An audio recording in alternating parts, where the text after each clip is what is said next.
Halo, gue Kevin Langgara. Selamat datang lagi di channel kedua gue. Ini gue rada capek ya sebenarnya syuting ini karena ini gue baru kelar operasi banget.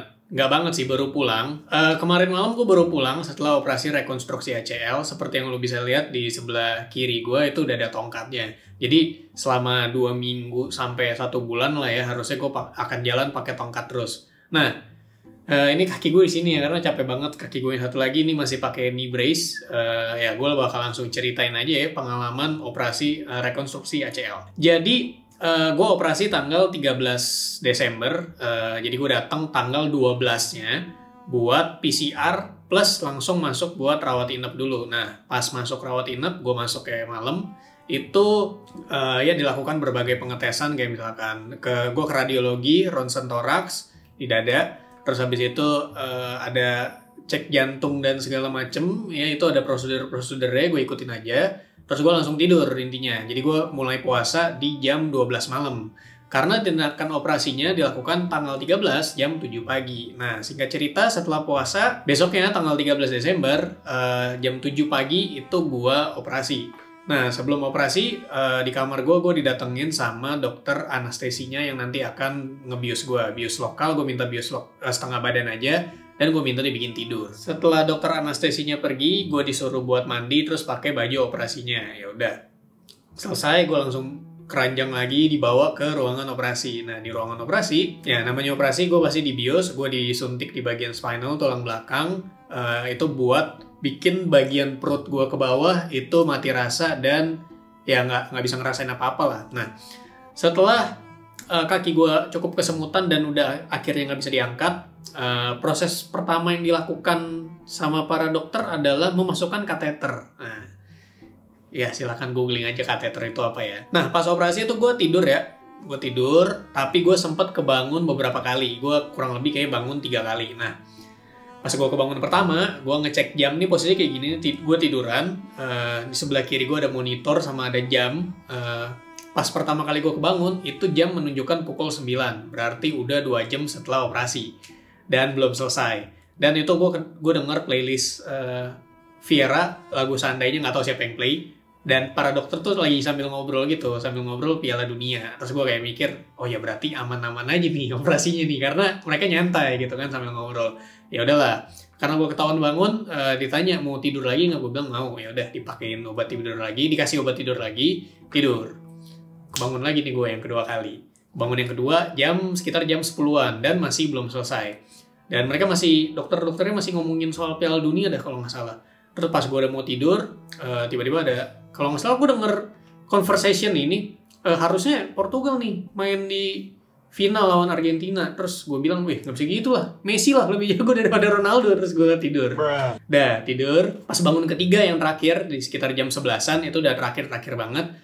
Gue kebangun lagi dan posisinya di bagian paha kanan gue, itu kayak ada alat panjang masuk dari lutut. Karena kan yang dibor kan lutut ya, pas operasi ACL. Itu ada alat masuk panjang banget dari lutut gue, dan alatnya itu udah sampai paha sebelah kanan gue nih. Dan gimana ya rasanya, lu bisa ngerasain ada alat di paha lu, tapi lu nggak ngerasa sakit.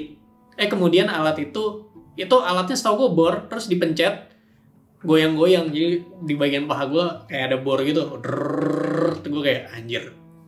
Terus gue lihat sebelah kiri monitornya tuh kayak ada putih-putih gitu, kayak bersihin kapas, gue nggak ngerti deh ya. Ya kayak gitulah intinya. Terus pas mau ditarik, itu kayak nyangkut gitu. Jadi gue ngerasain kaki gue yang kanan tuh kayak ketarik ke bawah. Badan gue juga ikut ke bawah gitu, tapi nggak ngerasa sakit. Aduh, ngilu dah rasanya. Ya lu yang nonton aja mungkin merasa ngilu kan, apalagi gue yang menjalani kayak, aduh kaki gue tarik-tarik nih, nyangkut gitu, ada alatnya nyangkut. Dah, singkat cerita setelah alat itunya berhasil keluar, proses berikutnya tuh ngejahit sama nempel-nempelin perban pakai knee brace kalau nggak salah. Ya habis itu gue dimasukin ke ruang 1 sama ruang 2 gitu sambil nunggu-nunggu berkas dan segala macamnya. Habis itu gue masuk ke kamar lagi. Nah di kamar, yang pertama gue lakukan tentunya buka celana gue ya, buka selimut, gue ngecek kayak anjir ternyata dipasangin kateter. Ya udahlah ya, Sekarang udah jam 1:30, gue udah kelar operasi. Tadi operasi mulai kayak sekitar jam 7 atau 7.30 dan memakan waktu kurang lebih 4 jam. Atau kalau nggak salah tadi nurse-nya juga bilang 11.30 kayaknya kelarnya. Jadi cukup lama karena ada repair meniskus. Ya jadi ini sekarang kondisinya gue harus tiduran dulu seperti ini. Bahkan kalau makan pun gue nggak boleh kayak duduk dulu. Paling incline sedikit segini paling buat makan doang selama kurang lebih 6 jam ya, tapi nanti baru boleh latihan kayak apa ya, jalan ya, nanti ada kontrol fisioterapi dulu, nanti setelah 6 jam gue tiduran kayak gini gue mungkin baru boleh coba duduk gitu, terus jalan pakai tongkat ya. Jadi ini adalah hari kedua, estimasi gue sih paling besok bakal rawat inap lagi, paling cepet harusnya kalau nggak besok lusa gue udah balik gitu. Nah, tanggal 13 udah seharian gue cuman bed rest aja. Tanggal 14 itu dapat dokter visit sekali. Di tanggal 14 itu gue akan belajar jalan dengan tongkat. Ada dokter visionya datang, gue ngelatih otot kaki buat digerak-gerakin, coba di-trigger. Setelah itu dokter yang operasi juga visit, nanya-nanya soal keadaannya gimana. BTW, dokter yang operasi gue namanya dokter Christian Silas. Gue dapet ya dikenalin dari dokter Edward yang kemarin pas gue visio pertama kali. Ya intinya operasi dilakukan dengan lancar dan aman ya oleh dokter Christian Silas, terima kasih. Sore harinya di tanggal 14, tiba-tiba suster masuk, ayo lepas kateter. Wah ini dia saatnya bang, lepas kateter. Itu jadi lu bayangin ya, kateter tuh kayak selang gitu. Kayak mungkin kayak kabel ini ya, ini kabel power bank atau kabel casan, tapi diameternya lebih gede dikit. Nah lu bayangin itu dimasukin ke, dari titik lu, lubang kencing itu dimasukin sampai ke kandung kemih. Nah posisinya pas dipakein kateter nggak berasa ya karena lagi dibius, dan posisinya ketika udah obat biusnya udah mulai habis juga nggak begitu berasa ada sesuatu ya di dalam kandung kemih. Jadi kencing tuh ngalir aja gitu. Nah pas mau dilepas gue dibilang sama suster ya, bisa ini berapa lama proses ngelepasnya, kayak bentar apa lama, bisa langsung ditarik apa enggak. Katanya nggak bisa langsung karena kalau langsung ditarik takutnya ada penyakit, ada cedera atau apa gitu. Terus gue bilang, oh ya udah, intinya kalau udah mau ditarik kabarin gue ya. Cuman udah ini kayak gue nggak bakal ceritain gimana karena mungkin lu yang nonton juga akan ngilu ya. Cuman gitu dah, rasanya nggak enak banget. Dah intinya lepas kateter, gue juga belajar jalan sama dokter visionya, belajar ya mengaktifkan otot-otot di kaki kanan gue. Main bola? Iya main bola. Tapi pas ACL tuh posisinya saya lagi loncat, tapi mendaratnya dengan kaki ini juga. Terus pas jatuh udah berpijak, tapi lutut saya ke kanan, krek bunyi. Wah itu langsung lemes.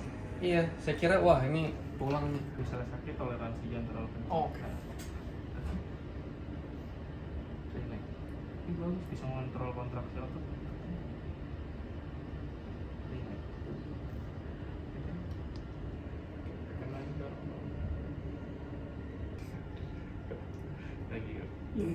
Bentar mas, ini gimana nih bos ini? Ya duduk langsung maju, jadi pantatnya ke langsung pinggir depan. Oke, siap. Selama nggak nekuk aman. Iya. Lah Oke. tapi kalau kan pasti nekuk. Ya nggak sih? Enggak. Harus. Nah, pelan-pelan ya. Sing lengan. Enggak. Semua ngilunya di sini nih. Keren banget kaki lu. Enggak, ini bisa. Nah, Tadi gue nyari ini ya, alat garuk punggung. Terus ini ada yang kayak ceker ayam anjing. Kayak ceker ayam terus bisa dipanjangin kayak antena, kayak tongsis. Nah, ini buat ngegaruk kaki-kaki yang sini nih yang nggak nyampe pakai tangan biasa kan. Ini murah, cuma berapa jus? Nggak nyampe 50.000. sampai 20.000. Nggak nyampe 20.000. Lebih mahal ongkirnya anjing. Itu dia. Terus habis itu besoknya tanggal 15 ya gue nunggu visit terakhir dari dokter Christian Silas untuk kemudian gue boleh akhirnya pulang. Gue pulang tuh malam. Akhirnya malam kemarin itu gue udah bisa tidur di rumah, dan ini hari setelahnya, berarti ini sudah tanggal 16 Desember gue udah di rumah aja. Ini tapi gue tetap posisinya masih pakai knee brace. Gue jalan kemana-mana juga pakai tongkat, belum boleh napak kakinya. Kalau ditempelin doang boleh. Gitulah pengalaman gue operasi ACL, rekonstruksi ACL. Dan ya biaya operasi, boleh sebutin nggak ya biaya atau ya? Jadi biaya operasi rekonstruksi ACL yang gue alami ini, kalau di kasus gue ya, dan di rumah sakit gua kemarin itu di sekitar 211 juta. Udah termasuk rawat inap dan termasuk knee brace, termasuk tongkat juga, udah semuanya termasuk obat-obatan. Dan itu semua di cover sama asuransi. Ini bukan promo asuransi sama sekali, gue juga nggak akan nyebutin lah. Biar nggak diklaim kayak, wah ini promoin asuransi A, B, C gitu, nggak. Ya biar lu pada tahu juga lah ya, ternyata asuransi sangat berguna. Karena kalau tiba-tiba gue harus ngeluarin 200 juta buat operasi kaki sendiri, cukup PR ya. Jadi ya, terima kasih sudah di cover, walaupun ada ekses kelebihan sekitar 3 juta, tapi itu juga karena ada beberapa obat herbal yang dikasih yang emang nggak di cover sama asuransi, jadi ya udah nggak apa-apa lah. Dan visio-visio gue ke depannya, misalkan gue akan menjalani sesi visio di pertemuan, itu gue juga bisa claim buat reimburse ke asuransi, jadi pakai asuransi. ACL ini kalau misalkan lo nggak punya asuransi pribadi, itu juga di cover sama BPJS, kelas 1 kalau nggak salah. Jadi mungkin lo yang pernah operasi ACL dengan BPJS juga bisa mungkin sharing-sharing di kolom komentar di bawah. Oke, jadi perjalanan gue buat recovery dari ACL dimulai dari sekarang, dari video ini. Udah, gitu aja kali ya. Sekalian gue ingin mengucapkan terima kasih kepada teman-teman gue yang sudah datang. Jusan juga yang udah menjaga dan merawat gue selama rawat inap. Beberapa teman-teman yang datang juga, orang tua sendiri, orang tua Gladys, ya cewek gue. Dan ya, dokter-dokter dan suster-suster yang bertugas menjaga gue di kamar rawat inap, terima kasih sekali lagi. Jadi next gue akan visio selama ya sampai pulih sih, bisa kayak 6-9 bulan ke depan gue akan rutin dan rajin visio gitu. Jadi ini posisinya gue udah capek banget ya, tadi habis ngomong doang padahal duduk doang loh. Jadi ya, sampai bertemu di video selanjutnya, semoga.